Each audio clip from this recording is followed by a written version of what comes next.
اسلام دنیا میں وہ واحد مذہب ہے جس کے آغاز اور اختتام میں شہادت و قربانی نمایاں نظر آتی ہے۔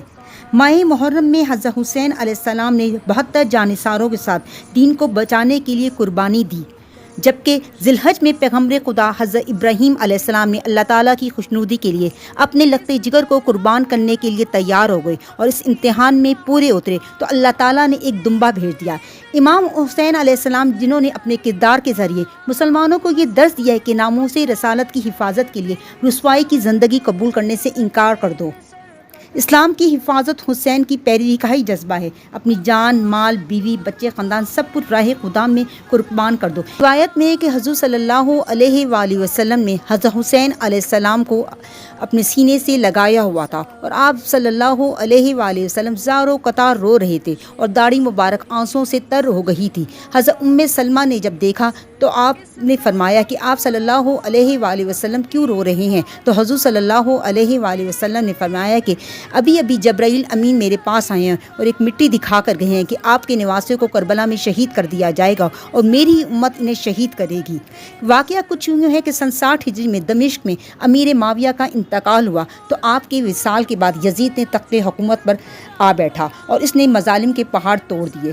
اس نے اپنے لوگوں کو ادھر ادھر بھیجا تاکہ اہل مدینہ سے یزید کے حق میں بیعت لی جائے۔ چنانچہ حضرت حسین علیہ السلام اور صحابہ اکرام نے اس کے فتنے سے بچنے کے لیے مدینہ منورہ کو چھوڑ دیا اور نبی صلی اللہ علیہ وآلہ وسلم کی روزے مبارک پر حاضری دی اور رخصت ہو گئے اور مکہ مکرمہ تشریف لے گئے۔ یہ فتنہ عراق اور دمشق میں پہنچ گیا تھا۔ جب عراق والوں نے اس کا ظلم دیکھا تو آپ علیہ السلام کو خطوط لکھنا شروع کر دیے کہ آپ علیہ السلام عراق یعنی کوفہ تشریف لے آئے اور ہم سب آپ کی بیعت کر کے یزید سے نجات پانا چاہتے ہیں۔ چنانچہ آپ علیہ السلام نے اپنے چچا زاد بھائی مسلم بن عقیل کو روانہ کیا تاکہ وہ وہاں جا کر حکمت عملی دیکھیں اور تمام معاملات کا جائزہ لیں۔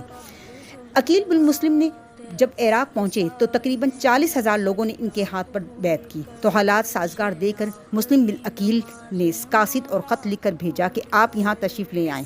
مسلم بن عقیل پر کوئی کارروائی نہ کرنے پر یہاں کے گورنر نعمان بن بشیر کو معزول کر کے عبداللہ بن زیاد کو نیا گورنر مقرر کر دیا گیا اور عراق میں فساد برپا ہو گیا۔ حضرت امام حسین علیہ السلام کو یہ راستے ہی میں خبر مل گئی تھی کہ مسلم بن عقیل کو شہید کر دیا گیا ہے اور وہاں کا گورنر بدل گیا ہے، اب آپ کیسے وہاں جا رہے ہیں؟ امام حسین علیہ السلام نے ارشاد فرمایا، جو ہمارے ساتھ جانا چاہتے ہیں ٹھیک، ورنہ یہیں سے واپس لوٹ جائیں۔ ایک روایت میں ہے کہ 72 یا 82 لوگ آپ کے ساتھ تھے۔ جیسے ہی سرزمین عراق پر آپ نے قدم رکھا تو آپ کو چاروں طرف سے گھیر لیا گیا۔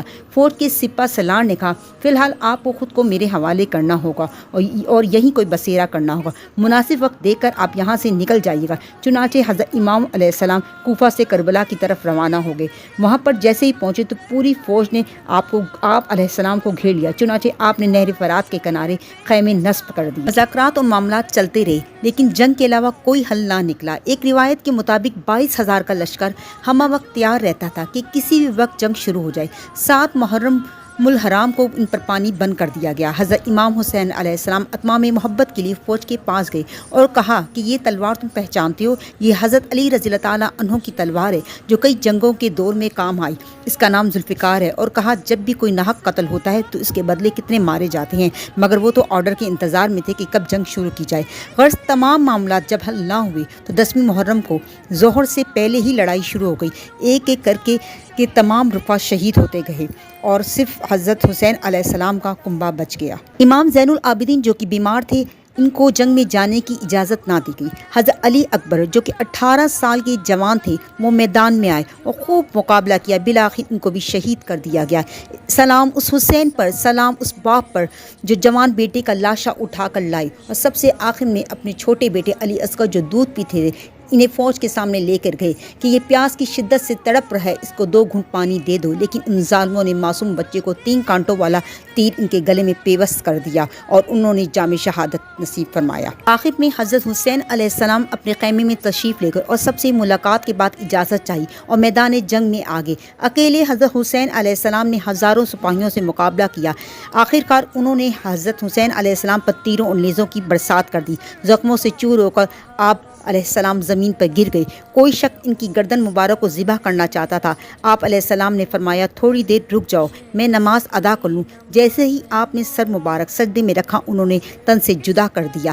ایک روایت کے مطابق شمر العین نے آپ علیہ السلام کی گردن اقدس اتاری۔ 52 سال 5 مہینے 5 دن کی عمر میں 10 محرم کا دن تھا، آپ نے جام شہادت نوش فرمایا۔